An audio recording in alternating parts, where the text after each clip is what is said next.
Welcome to నేటి వారధి. ముందుగా హెడ్లైన్స్ చూద్దాం.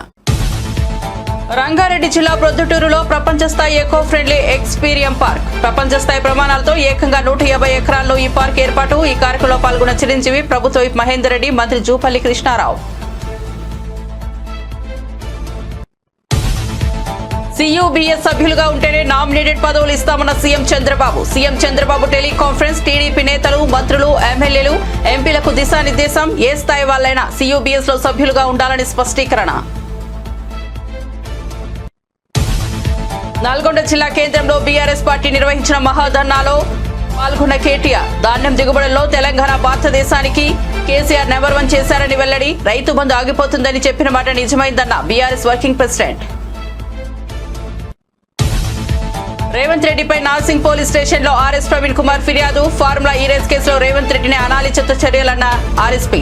సీఎం తీరు వల్ల రాష్ట్రానికి నష్టం జరిగిందని ఆగ్రహం. సీఎంపై కేసు నమోదు చేసి విచారణ జరపాల్సిన అవసరం ఉందని డిమాండ్.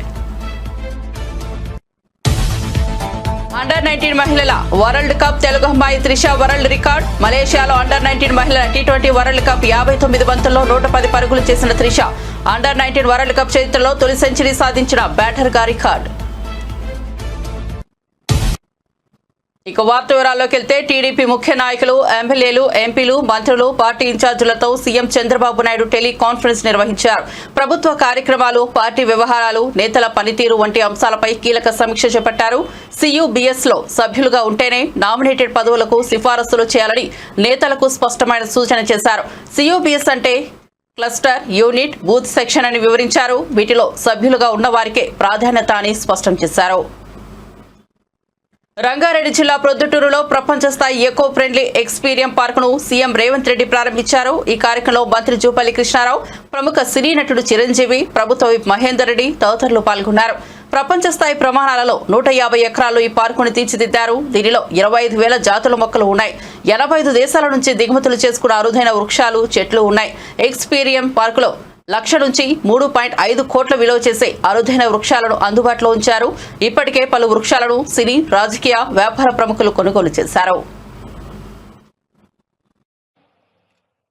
లోక్సభ సభ్యులు, మిత్రులు, నాయకులందరినీ ఫార్మా రంగాలలో రాణించడం, ఇన్ఫ్రాస్ట్రక్చర్ రంగాలలో దేశంలోనే ప్రముఖ సంస్థలు తెలంగాణ రాష్ట్రం నుంచి ఈరోజు నిర్మాణ రంగంలో రాణించినాయి. ఇక తెలంగాణ రాష్ట్రానికి కావలసింది temple tourism, health tourism, eco tourism. ఒక రాష్ట్రం యొక్క ఆదాయం పెరగాలి, ఒక రాష్ట్రానికి గుర్తింపు రావాలి అని అంటే పరిశ్రమలు, పెట్టుబడులే కాదు, ఆ రాష్ట్రంలో ఉన్న టెంపుల్ టూరిజం, ఎకో టూరిజమే ఆ రాష్ట్రం యొక్క ఆదాయాన్ని పెంచడమే కాకుండా రాష్ట్రం యొక్క గుర్తింపు, గౌరవాన్ని కూడా పెంచుతుంది.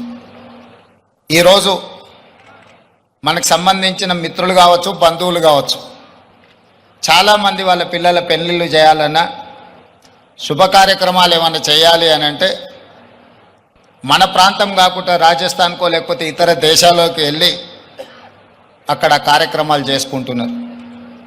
దానికి ప్రధానమైన కారణం ఆ ప్రాంతంలో ఉండే టెంపుల్ టూరిజం, అదేవిధంగా ఎకో టూరిజం.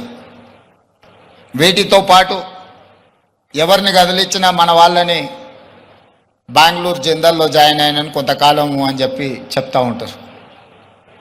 మనం ఈరోజు మందిరాలను దర్శించుకోవాలంటే తమిళనాడుకో ఇతర రాష్ట్రాలకో వెళ్తున్నాం.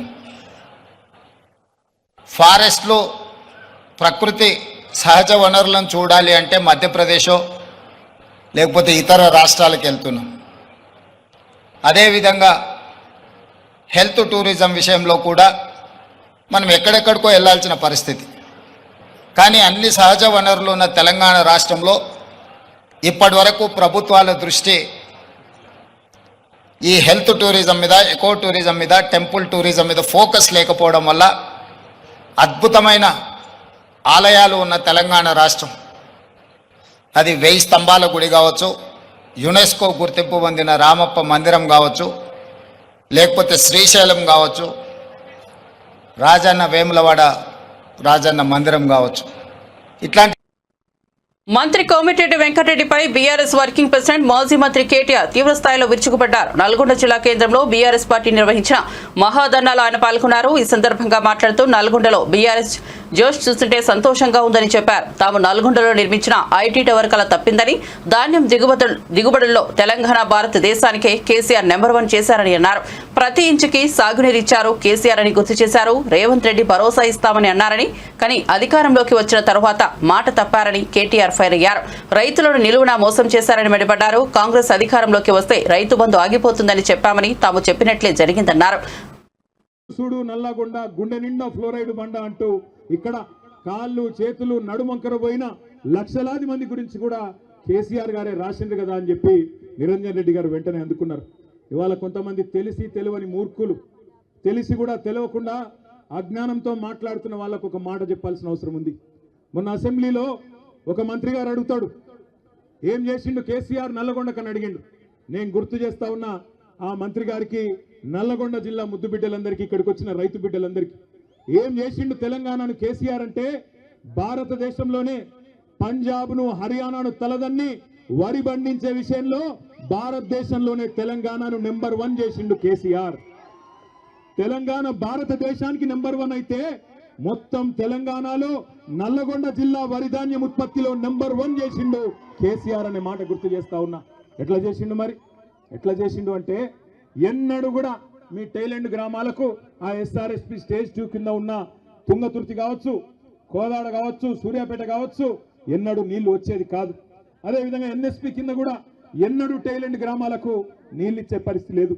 కానీ కృష్ణలో, గోదావరిలో ప్రతి ఒక్క నీటి బొట్టును ఒడిసిపట్టి అటు పాలమూరు రంగారెడ్డి ఎత్తిపోతల పథకం కట్టినా, ఇటు ప్రపంచమే ఆశ్చర్యపడే స్థాయిలో కాళేశ్వరం ప్రాజెక్టు కట్టినా, చివరి మడి వరకు, చివరి తడి వరకు నీళ్ళిచ్చిన రైతు బిడ్డ, రైతు నాయకుడు కేసీఆర్ గారు అనే మాట నేను మీకు గుర్తు చేస్తా ఉన్నా. ఇవాళ ఎవరెవరో రావచ్చు, ఏదేదో మాట్లాడచ్చు. వస్తుంటే మా చిరుమర్తి లింగయ్య గారు పెద్ద కాపర్తి ఆపిండు. లింగయ్య గారు ఆపి, అన్న జెండా ఎగిరేసి పో అన్నాడు. జెండా ఎగిరేసి కాడికి పోయినా నేను. పోతే అక్కడ ఒక రైతన్న వచ్చినాడు. వచ్చి, అన్న ఒక మాట అక్కడ చెప్పు నల్లగొండలా అన్నాడు. ఏం చెప్పాలి అంటే, ఏం లేదన్నా, మేమందరం కూడా నల్లగొండ జిల్లాలో పాలిచ్చే ఆవును వద్దనుకొని తన్నే దున్నపోతుని తెచ్చుకున్నాం, అందుకే మాకు ఈ కర్మ పట్టింది అని చెప్పమన్నాడు. ఆయన చెప్పిండు, నేను చెప్తలేను. పెద్ద కాపర్తి రైతు చెప్పిన మాట నేను చెప్తున్నా. పాలిచ్చే ఆవును వద్దనుకొని మరి ఇలా ఎగిరెగిరి తంతున్న దున్నపోతులను తెచ్చుకొని మీద పెట్టుకున్నాం. పెట్టుకుంటే ఏమొచ్చింది మీరు చూస్తున్నారు. నిన్నగాక మొన్న ముఖ్యమంత్రి గారు చాలా గొప్పగా చెప్పిండు.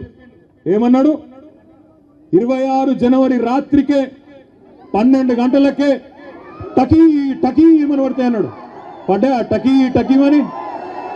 పడ్డాయా? పడలేదా? 12 సార్లు కదా కేసీఆర్ ఇచ్చింది. యాసంగికి, వానకాలానికి లెక్క పెట్టుకుంటూ పోతే 6 ఏళ్లు నిరాటంకంగా మీరు అడగాల్సిన అవసరం లేకుండా, ఎన్నికల్లో మీ ఓట్ల కోసం జూటా మాట చెప్పకుండా కేసీఆర్ గారు ఆనాడు రైతుల మీద ఉన్న ప్రేమతో ఒకవైపు రుణమాఫీ చేయంగానే ఇక ఈ పైసలు ఖచ్చితంగా మళ్ళీ రైతులకు వేయాలని చెప్పి ఆనాడు 2017 సంవత్సరంలో భారతదేశంలోనే మొట్టమొదటిసారిగా స్వాతంత్రం వచ్చిన తర్వాత రైతు బంధు పథకం పెట్టిండు. ఆ ఒక్క రైతు బంధు పథకంలోనే కేసీఆర్ గారి ప్రభుత్వం మీ ఖాతాల్లో వేసింది 73,000 కోట్ల రూపాయలు 11 విడతలుగానే మాట నేను మీకు గుర్తు చేస్తా ఉన్నా. 73,000 కోట్లు వేసినప్పుడు కేసీఆర్ గారు ఎన్నడూ ఇట్లాంటి విన్యాసాలు చేయలే. టకీ టకీమని పడతాయని డైలాగులు కొట్టలే. కానీ తెల్లారి ఫోన్ తీయంగానే బ్రహ్మాండంగా రైతుల ఖాతాల్లో టింగు టింగు అనుకుంటా రైతు బంధు బ్రహ్మాండంగా డబ్బులు పడేది. కానీ ఈ ముఖ్యమంత్రి, ఈ కాంగ్రెస్ పార్టీ వీళ్ళెవ్వరు మీకు కొత్తోళ్ళు కాదు. నిజానికి 55 ఏళ్ళు చూసిన వాళ్ళే ఈ నల్లగొండ జిల్లాలో తాగునీటికి ఇబ్బంది అయ్యి ఆఖరికి మన పిల్లల బొక్కల్లో మూలుగా చచ్చిపోయేందుకు కారణమే కాంగ్రెస్. నల్లగొండ జిల్లా బిడ్డలు జీవోత్సవాలుగా మారినంటే దానికి కారణమే కాంగ్రెస్.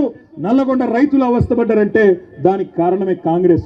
అందుకే మిమ్మల్ని మోసం చేయడానికే కొత్త కొత్త మాటలు, కొత్త కొత్త వేషాలు వేసుకొని కొత్త సీసాలో పాత సారా అన్నట్టు మళ్ళా బయలుదేరినారు. ఎన్నికలకు ముందు చెప్పినాం మేము వచ్చి మీకు అన్నాడు, అన్న కాంగ్రెస్ వాళ్ళు గెలిస్తే రైతు బంధుకు రామ్ రామ్ అంటారు, యాది పెట్టుకోండి అని నేను చెప్పిన. అదేవిధంగా పెద్దలు కేసీఆర్ గారు ప్రతి నియోజకవర్గంలో చెప్పిండ్రా లేదా?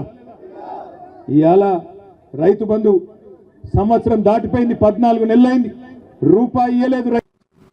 మెగాస్టార్ చిరంజీవి తాజాగా సీఎం రేవంత్ రెడ్డితో కలిసి ఎక్స్పీరియం పార్క్ ప్రారంభోత్సవంలో పాల్గొన్నారు. మెగాస్టార్ చిరంజీవి చేతుల మీదుగా ఆ పార్కును సీఎం రేవంత్ రెడ్డి ప్రారంభించారు. ఇక ఈ కార్యక్రమంలో మెగాస్టార్ చిరంజీవి మాట్లాడుతూ ఎక్స్పీరియం పార్కు విశిష్టతల్ని పంచుకున్నారు. ఈ పార్క్ చాలా విశాలంగా అద్భుతంగా ఉందని కొనియాడారు. షూటింగ్లకు ఈ పార్కుని ఇస్తారా అని రామ్దేవ్ని చిరు అడిగారట. ఫస్ట్ షూటింగ్ చిరంజీవిదే అయితే ఇస్తానని ఆయన అన్నారని తెలిపారు. ఆహ్వానితులకు, నాయకులకు, మీడియా మిత్రులకు, ఇక్కడ విచ్చేసినటువంటి ఆహ్వానితులకు, అలాగే తెలుసు ఒకటి లభిస్తుందంటే కనుక చాలా ఆనందంగా ఉంటుంది. రామ్దేవ్ ఫస్ట్ ఆఫ్ ఆల్ నేను కూర్చున్న చోట బయట కనపడకుండా నాకు ఏదైనా ఫెన్సింగ్ లాగా ఉండాలి, అలాంటి గుబురుగా ఉండకూడదు అంటే అక్కడ చక్కగా కొమ్మల్ని ఒక ఫెన్సింగ్ లాగా అల్లి పైన మాత్రం గ్రీన్ ఉండేలాగా పెద్ద స్క్రీన్ చేశాడు. అది ఇప్పుడు చూస్తుంటే కనుక ఎంత బాగుంటుందంటే బయట నుంచి చూసేవాళ్ళకి నేను జైల్లో ఉన్నట్టు ఉంటుంది, అన్ని కటకటాల్లాగా ఉంటుంది. అది అద్భుతమైన కళాఖండంగా నేను ఫీల్ అవుతుంటాను. అట్లాగే చాలా అద్భుతమైన చెట్లు కొన్ని మా ఇంట్లోనే పెట్టుకున్నాను. ఇవి ఎప్పుడో 2002లో 2003లోనో మా ఇంట్లో పెట్టుకున్నాను. అప్పటి నుంచి నాకు అంత ప్యాషన్. ఆ తర్వాత ప్రతి క్షణం ఈయన ఎదుగుదలను చూస్తూ వచ్చాను. ఎక్కడ నాకు ఈయన రామ్దేవ్ ఒక వ్యాపారవేత్తలా కనబడ్డాడు, ఒక కళాకారుల్లా కనబడతాడు. అందుకే నా మనసుకి అత్యంత దగ్గరగా అయ్యాడు. ఆ తర్వాత ఏదైనా వస్తే కనుక చూస్తారా మొక్కలు అంటే ఇది వరకంటే ఏదో వేలల్లోనో లక్షల్లోనూ చెప్పేవాడు, ఇప్పుడు కోట్లలో ఉందంట కదయ్యా. నేను ఇప్పుడు నా సంపద అంతంత మాత్రమే ఉంది, కొనలేనేమో అన్నారు. కానీ చూడండి సార్, వస్తే మీరే టెంప్ట్ అవుతారు. ఇప్పుడు గౌరవ ముఖ్యమంత్రి గారితో పాటు అన్నీ వీక్షిస్తుంటే ఎంత టెంప్టింగ్ ఉందంటే వావ్, ఇవన్నీ మన ఇంట్లో పెట్టేసుకుంటే ఎంత బాగుంటుంది అనిపిస్తుంది. అంత అందంగా. దీనికి కావాల్సిందని వ్యాపార దృక్పథం కాదు, కళాకారుల హృదయం, కళా హృదయం ఉండాలి. నా మటుకు నేను అతని ఒక కళాకారుడుగాను, ఒక ఆర్టిస్ట్గా చూస్తాను. నేను అంత తపన లేకపోతే, అంత ఇష్టం లేకపోతే సుదీర్ఘకాలం 24-25 ఇయర్స్ పాటు దీని మీద ఎక్స్పెరిమెంట్ చేస్తూ, ఎన్నో చోట్ల రీసెర్చ్ చేస్తూ, ఎక్కడెక్కడ ఏమేమి మొక్కలు దొరుకుతాయి, ఎక్కడెక్కడ ఈ శిలాకృతులు దొరుకుతాయి, ఆ శిలలు ఇక్కడ ఎలా తీసుకురావాలి అని దాని మీద అది దుర్భేద్యం అనుకోకుండా ఇది సాధ్యమే, ఇది మన ప్రాంతం వాళ్ళకి, మన హైదరాబాదుకి, మన స్టేట్కి అందం తీసుకొచ్చేది, మన దేశంలోనే గొప్పగా చెప్పినటువంటి గొప్ప పార్క్ అవుతుందని ఆయన మనసులో మెదిలిన ఆలోచన, ఆయన పడ్డ కష్టం, తీసుకున్న శ్రమ ఈ రోజున ఇక్కడ అద్భుతమైన కళాఖండంగా ఇన్ని ఎకరాల్లో చోటు చేసుకుందంటే కనుక నభూతో నా భవిష్యత్తు. ఎవరైనా సరే అంత డబ్బులుంటే కనుక ఏం వ్యాపారం చేద్దాం, ఇంత స్థలం ఉంది కదా, దీన్ని ఎలా రియల్ ఎస్టేట్ చేద్దాం. తెలంగాణ ముఖ్యమంత్రి రేవంత్ రెడ్డిపై బీఆర్ఎస్ నేతలు హైదరాబాద్లోని నాల్సింగి పోలీస్ స్టేషన్లో ఫిర్యాదు చేశారు. సీఎంపై ఫిర్యాదు చేసిన వారిలో బీఆర్ఎస్ నేత ఆర్ఎస్ ప్రవీణ్ కుమార్ తదితరులు ఉన్నారు. ఫార్ములా ఈ రేస్ కేసులో సీఎం రేవంత్ రెడ్డి అనాలోచిత చర్యల వల్ల రాష్ట్రానికి నష్టం జరిగిందని, కాబట్టి ఆయనపై ఎఫ్ఐఆర్లో నమోదు చేసి విచారణ జరపాల్సిన అవసరం ఉందని వారు డిమాండ్ చేశారు. ఈ సందర్భంగా ఆర్ఎస్ ప్రవీణ్ కుమార్ మాట్లాడుతూ గత ప్రభుత్వం చేసిన మంచి పనులను ఈ ముఖ్యమంత్రి ముందుకు తీసుకెళ్లాలన్నారు. గత ప్రభుత్వం చేసిన పనులను ముందుకు తీసుకెళ్లకుండా నిధులు వృధా చేయడం ద్వారా రేవంత్ రెడ్డి నిందితుడయ్యారని విమర్శించారు. కానీ లేకపోతే రైతుల ఉచిత విద్యుత్ కానీ, ఫీ రియంబర్స్మెంట్ కానీ, 108 కానీ, ఈ స్కీమ్లను తెలంగాణ వచ్చిన తర్వాత గౌరవ కేసీఆర్ గారు రద్దు చేయలేదు కదా. వాటిని ఇంకా బాగా ఇంప్రూవ్ చేయాలని చూసిండ్రు. జీనోమ్ వ్యాలీ చంద్రబాబు నాయుడు గారు పెట్టింది, మరి కేసీఆర్ గారు, కేటీఆర్ గారు రద్దు చేయలేదు కదా. వాటిని ఇంకా ఇంప్రూవ్ చేసి ఇంకా గొప్ప పాలసీస్ గా తయారు చేసిండ్రు. కానీ అలా రేవంత్ రెడ్డి గారు రాజ్యాంగంలో 3వ షెడ్యూల్ ప్రకారం నేను భయము, పక్షపాతము, అదేవిధంగా రాగద్వేషాలకు అతీతంగా రాజ్యాంగబద్ధంగా నేను పాలన చేస్తానని చెప్పి ఆనాడు డిసెంబర్ 6వ తారీఖు నాడు ఎల్బీ స్టేడియంలో వేలాది మంది ప్రజల సాక్షిగా తెలంగాణ ప్రజలు చూస్తుండగా రాజ్యాంగం మీద చేతి పెట్టి ప్రమాణం చేసిండు రేవంత్ రెడ్డి.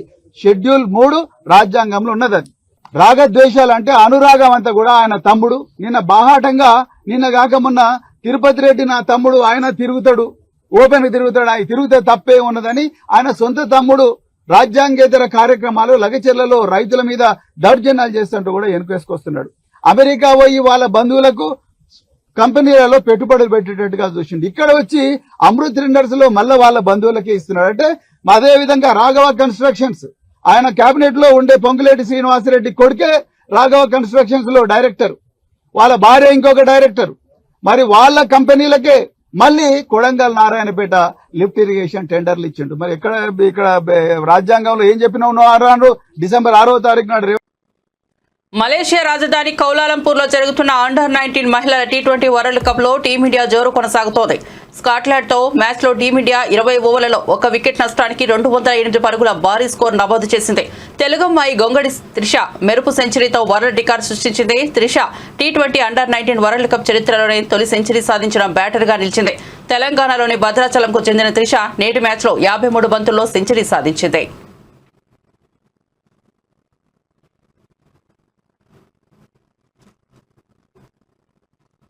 సూర్యాపేటలో కొత్త బస్టాండ్ వద్ద కేంద్ర మంత్రి బండి సంజయ్ దిష్టిబొమ్మను యువజన కాంగ్రెస్ జిల్లా అధ్యక్షులు ఎలిమినేటి అభినయ్ ఆధ్వర్యంలో దగ్ధం చేశారు. ఈ సందర్భంగా అభినయ్ మాట్లాడుతూ బండి సంజయ్ తెలంగాణ గద్దర్ మరియు ఫార్మర్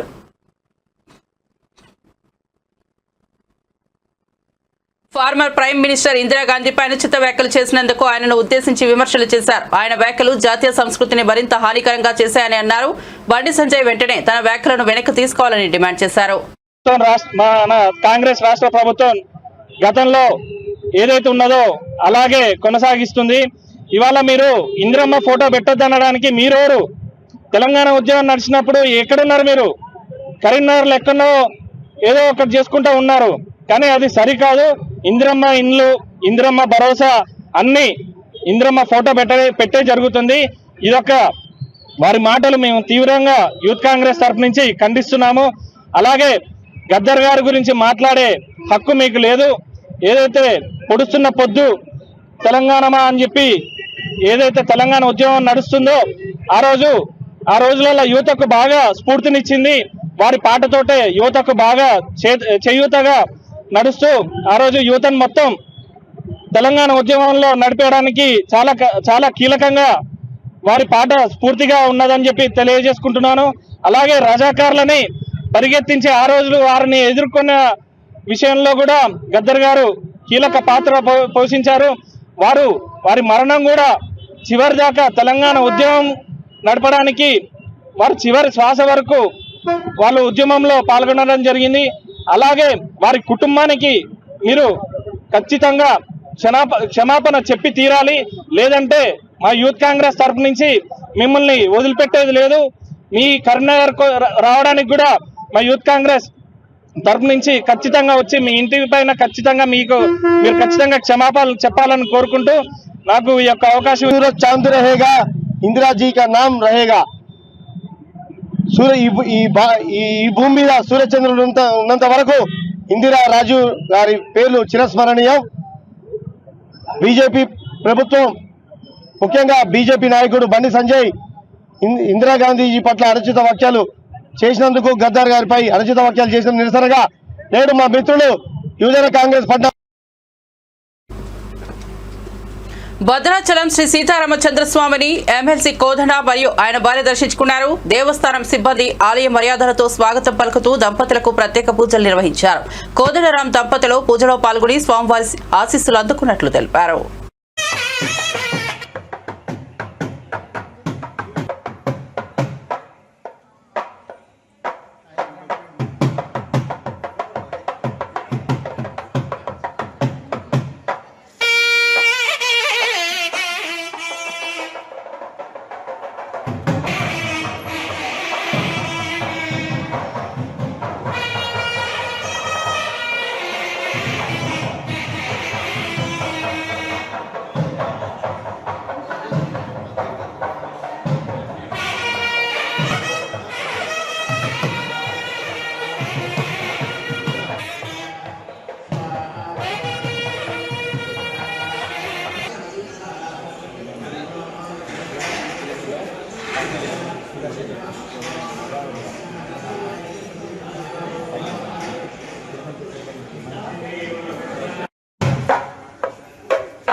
కేంద్ర మంత్రి బండి సంజయ్ గద్దర్పై చేసిన వ్యాఖ్యలను తెలంగాణ ప్రదేశ్ కాంగ్రెస్ కమిటీ కార్యదర్శి చరణ్ కౌశిక్ యాదవ్ తీవ్రంగా ఖండించారు. బండి సంజయ్ గద్దర్ను పద్మ అవార్డు పొందడానికి అర్హత లేని వ్యక్తిగా అభివర్ణించారు. ఈ వ్యాఖ్యలను చరణ్ కౌశిక్ యాదవ్ సిగ్గుచేటని పేర్కొన్నారు. మిస్టర్ సంజయ్ గారు గద్దర్ గరీబోల దేవుడు, అదే కాకుండా తెలంగాణ రాష్ట్రానికి జరిగినటువంటి పద్మ అవార్డులలో తెలంగాణకు అన్యాయం జరిగింది. ఆంధ్ర రాష్ట్రానికి 5 పద్మ అవార్డులు ఇచ్చినని చెప్పేసి కాంగ్రెస్ పార్టీ ముఖ్యమంత్రి రేవంత్ రెడ్డి గారు మాట్లాడితే గద్దర్ గారి పేరు తీసుకొచ్చి వివాదాస్పదం చేసే ప్రయత్నం బండి సంజయ్ గారు చేస్తా ఉన్నారు. తెలంగాణ రాష్ట్రం నుంచి 8 మంది ఎంపీలు, 8 మంది ఎమ్మెల్యేలు, మొన్న జరిగినటువంటి ఎంపీ ఎలక్షన్లో 35% భారతీయ జనతా పార్టీకి ఓట్ల శాతం వేసి గెలిపిస్తే తెలంగాణకు పద్మ అవార్డులలో అన్యాయం చేసింది కేంద్ర ప్రభుత్వం అని చెప్పేసి కాంగ్రెస్ పార్టీ ముఖ్యమంత్రి రేవంత్ రెడ్డి గారు మాట్లాడితే గద్దర్ గారి పేరు మీద ఇష్యూని డైవర్ట్ చేసే ప్రయత్నం బండి సంజయ్ గారు చేస్తా ఉన్నారు. అదే కాకుండా ఇక్కడ గద్దర్ గారికి మావోయిస్టునో లేదు నక్సలైట్ భావజాలం ఉందనో వారికి పద్మ అవార్డు అని చెప్పేసి రాష్ట్ర ప్రభుత్వం రిఫర్ చేయలే. వారు సాహితీ కావచ్చు, కళలు కావచ్చు, సాహిత్యంలో వారు అందించినటువంటి విశిష్ట సేవలకు మాత్రమే పద్మ అవార్డు ఇవ్వాలని చెప్పేసి రాష్ట్ర ప్రభుత్వం రిఫర్ చేసింది. అదే కాకుండా పద్మ అవార్డులు భారతీయ జనతా పార్టీ ఇచ్చే అవార్డులు కాదు, అది కేంద్ర ప్రభుత్వం ఇచ్చే అవార్డులు, అవి జాతీయ అవార్డులు. భారతీయ జనతా పార్టీ ఇచ్చే అవార్డు అయితే మీ భావజాలను ఉన్నోళ్ళకి ఇచ్చుకుంటే ఎవరికి అభ్యంతరం లేదు. అదే కాకుండా వివిధ రంగాల్లో సేవలు చేసిన వ్యక్తులకు మాత్రమే పద్మ అవార్డులు ఇస్తారు. అదే కాకుండా గతంలో నరేంద్ర మోడీ గారు ప్రధానమంత్రి ఉన్నప్పుడు బుద్ధదేవ్ భట్టాచార్య గారికి కూడా పద్మ అవార్డు ఇచ్చారు. కాకపోతే వారు తీసుకోలేదు, అది పక్కకు పెడితే వారు ఫస్ట్ నుంచి కమ్యూనిస్ట్ పార్టీలో ఉన్న వ్యక్తులు. అదే కాకుండా సీతారాం యేచూరి గారికి రాజ్యసభలో బెస్ట్ పార్లమెంటరీ అవార్డు కూడా నరేంద్ర మోడీ గారు ప్రధానమంత్రిగా ఉన్నప్పుడు మాత్రం ఇచ్చారు. అంటే వారు ఫస్ట్ నుంచి కమ్యూనిస్టు పార్టీ కోసం పనిచేసిన వ్యక్తులు. కాకపోతే మరి వారికి బెస్ట్ పార్లమెంటరీ అవార్డు ఎందుకు ఇచ్చింది భారతీయ జనతా పార్టీ అంటే వారు అందించినటువంటి సేవలు కావచ్చు, అనునిత్యం ప్రభుత్వం మీద పోరాటం చేసినందుకు వాళ్ళ పర్ఫార్మెన్స్ చూసి మాత్రమే ఇస్తారు తప్ప ఇక్కడ అనవసరంగా రాజకీయం చేసే ప్రయత్నం భారతీయ జనతా పార్టీ బండి సంజయ్ గారు చేస్తున్నా కనపడుతుంది. బండి సంజయ్ ఒక కేంద్ర మంత్రిగా మాట్లాడతలేడు, ఒక సాధారణ కార్యకర్త లాగా ఏది పడితే అది మాట్లాడుతూ తెలంగాణ సమాజాన్ని తప్పుదారి పట్టించే ప్రయత్నం బండి సంజయ్ గారు చేస్తా ఉన్నారు. అదే కాకుండా గతంలో అద్వానీ గారు హైదరాబాద్ లో సభ పెట్టినప్పుడు కావచ్చు, నరేంద్ర మోడీ గారు సభ పెట్టినప్పుడు కావచ్చు, గద్దర్ గారు కూడా ఆ సభకు వెళ్ళిండు, నరేంద్ర మోడీ గారికి అలింగనం చేసుకుంటూ బండి సంజయ్ గారిని అలింగనం చేసినప్పుడు రోడ్డు భద్రతా నియమాలను వాహనదారులు తప్పకుండా పాటించాలని తిరుపతి చంద్రగిరి ఎమ్మెల్యేలు ఆరణి శ్రీనివాసులు, పులివర్తి నాని కోరారు. జాతీయ రహదారి భద్రతా మాసోత్సవాల్లో భాగంగా రవాణా శాఖ ఆధ్వర్యంలో తిరుపతిలోని శ్రీ వెంకటేశ్వర విశ్వవిద్యాలయం నుంచి హెల్మెట్ అవగాహన ర్యాలీని joint transport commissioner Krishnaveni, Chandragiri MLA Pulivarthi నానితో కలిసి తిరుపతి ఎమ్మెల్యే ఆరణి శ్రీనివాసులు ప్రారంభించారు. అనంతరం ఎమ్మెల్యేలు ఆరణి శ్రీనివాసులు, పులివర్తి నాని మాట్లాడుతూ కేంద్ర రాష్ట్ర ప్రభుత్వాల మార్గదర్శకాల ప్రకారం రోడ్డు భద్రతా వారోత్సవాలు నిర్వహిస్తున్నామని, ఇందులో భాగంగా పూర్తి స్థాయిలో రోడ్ల భద్రతపై అధికారులు వాహనదారులకు అవగాహన కల్పిస్తున్నారని తెలిపారు. ఆర్టీఓ అధికారులు, పోలీస్ అధికారులు, టాస్క్ ఫోర్స్ వాళ్ళు, ఎన్డీఏ కూటమి నాయకులు అందరూ కూడా ఈ రోడ్డు వారోత్సవ భద్రతల్ని చాలా జాగ్రత్తగా కాపాడాలని, గత ప్రభుత్వంలో ఈ రోడ్లు చాలా యాక్సిడెంట్లు జరగడం జరిగింది. రోడ్లో గుంతలు కూడా 5 సంవత్సరాల కాలం గుంతలు కూడా పూడ్చలేని పరిస్థితి గత ప్రభుత్వంలో వైసీపీ ప్రభుత్వంలో జరిగింది. చాలామంది ప్రాణాలు కోల్పోయారు. ప్రియతమ ముఖ్యమంత్రి మన గౌరవనీయులు నారా చంద్రబాబు నాయుడు గారు, అదేవిధంగా ప్రియతమ ఉప ముఖ్యమంత్రి వర్యులు కొణిదెల పవన్ కళ్యాణ్ గారు, యువ నాయకుడు మన లోకేష్ గారు, వీళ్ళ మన ముగ్గురు జత కలిపి గత 4 నెలలుగా రోడ్లలో ఉన్న గుంతలన్నింటికి బానిసలు కాకుండా అధికారులు కానీ ట్రాఫిక్ పోలీస్ అధికారులు కానీ ఒక అవగాహన ర్యాలీ పెట్టడం జరిగింది. అంటే ప్రజలందరికీ కూడా హెల్మెట్ ధరిస్తే ఏ విధంగా ప్రాణహాని లేకుండా ఉంటుందనే దానికి ఒక అవగాహన ర్యాలీ. మనం ఇప్పుడే మన గవర్నర్ సీనన్న గారు చెప్పిన విధంగా ఒక హెల్మెట్ ధరించి రోడ్డు యాక్సిడెంట్ జరిగినప్పుడు ప్రాణహాని అనేది నివారణ కట్టచ్చు. అదేవిధంగా గంజాయి మత్తులోనో డ్రింక్ మత్తులోనో డ్రైవింగ్ చేసినప్పుడు యాక్సిడెంట్లు జరిగి మన ప్రాణాలు పోతే మన కుటుంబానికి కాపాడేదానికి ఎవరుండరు. కాబట్టి ఇదందరూ కూడా యువత గమనించాలని కూడా కోరుకుంటున్నా. అదేవిధంగా ఎన్డీఏ కూటమి తరపున చంద్రబాబు నాయుడు గారు ముఖ్యమంత్రి అయిన తర్వాత డిప్యూటీ సీఎం గారు పవన్ కళ్యాణ్ గారు కానీ, ఐటీ శాఖ మంత్రి నారా లోకేష్ బాబు గారు, వీరి యొక్క ముగ్గురు దీంట్లో ఈరోజు రాష్ట్ర వ్యాప్తంగా ఎక్కడెక్కడైతే రోడ్లు దెబ్బతినిందో ఆ రోడ్లన్నీ కూడా గుంతలు పూడ్చడం జరిగింది.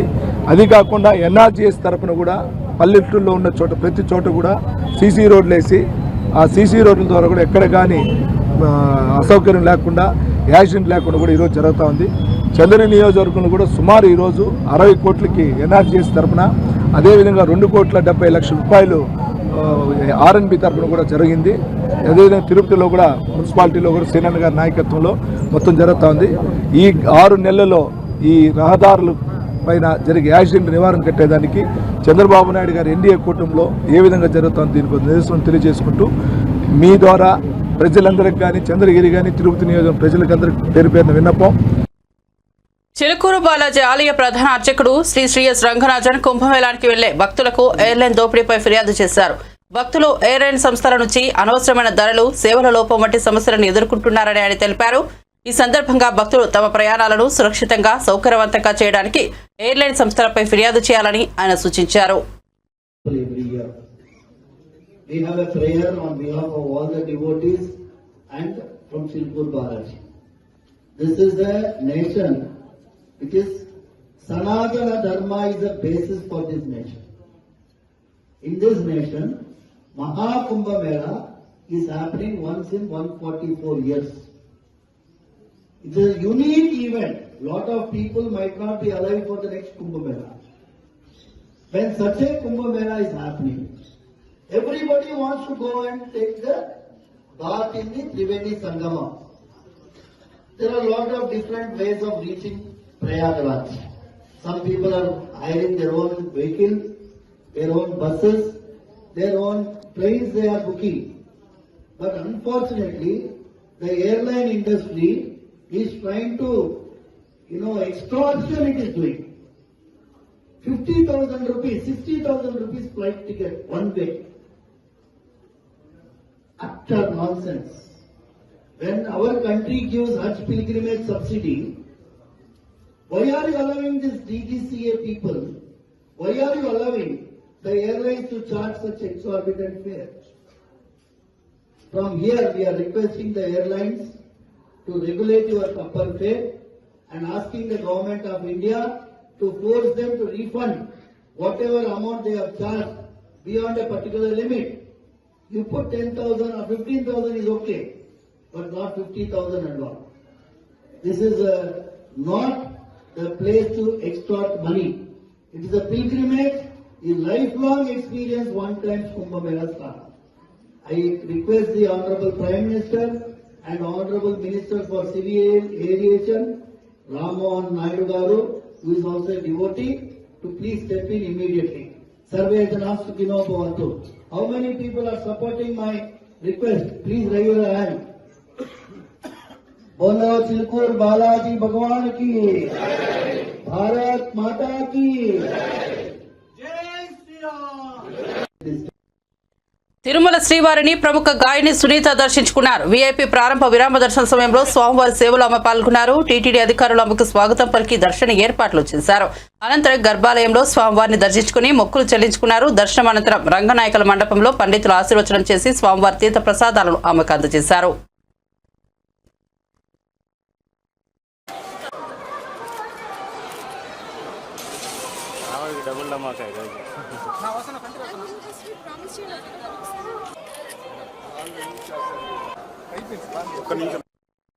బులెటిన్ ముగించే ముందు హెడ్లైన్స్ మరోసారి చూద్దాం.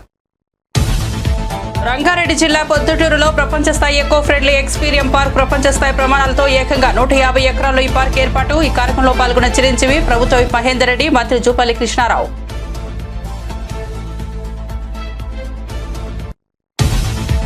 సియూబీఎస్ లో సభ్యులుగా ఉంటేనే నామినేటెడ్ పదవులన్న సీఎం చంద్రబాబు టెలికాన్ఫరెన్స్. టీడీపీ నేతలు, మంత్రులు, ఎమ్మెల్యేలు ఎంపికలకు దిశానిర్దేశం. ఏ స్థాయి వాళ్ళైనా సియూబీఎస్ లో సభ్యులుగా ఉండాలని స్పష్టీకరణ.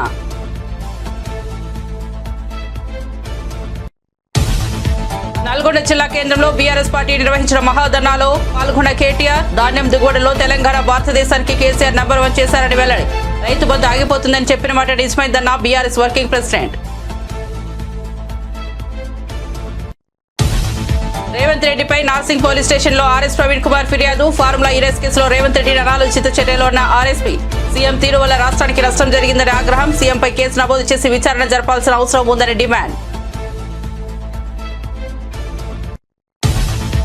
అండర్-19 మహిళల వరల్డ్ కప్ తెలుగు అమ్మాయి త్రిష వరల్డ్ రికార్డ్. మలేషియాలో అండర్-19 మహిళల T20 వరల్డ్ కప్ 59 బంతుల్లో 110 పరుగులు చేసిన త్రిష అండర్-19 వరల్డ్ కప్ చరిత్రలో తొలిసారి సెంచరీ సాధించిన బ్యాటర్గా రికార్డ్. అప్డేట్స్ కోసం చూస్తూనే ఉండండి నేటి వారధి.